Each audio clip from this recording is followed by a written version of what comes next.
আচ্ছা, এই কোশ্চেনটা অনেক ইজি একটা কোশ্চেন। বলছে যে স্প্রিংয়ে ঝুলন্ত এম ভরের একটি বস্তুর পর্যায়কাল 2 সেকেন্ড হলে 4m ভরের বস্তুর জন্য পর্যায়কাল কত সেকেন্ড হয়? সো আমরা এটা জানি যে T1/T2 সমান √m1/m2। এখন এইখান থেকে আমরা লিখতে পারি T1/T2 হোল স্কোয়ার সমান m1/m2।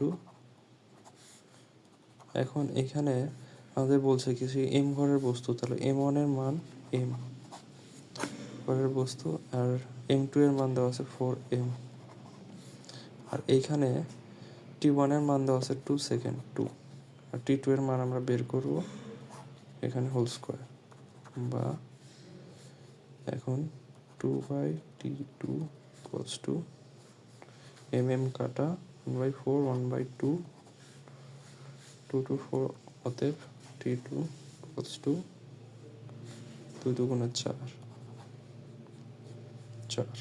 সেকেন্ড। এটাই হচ্ছে অ্যান্সার।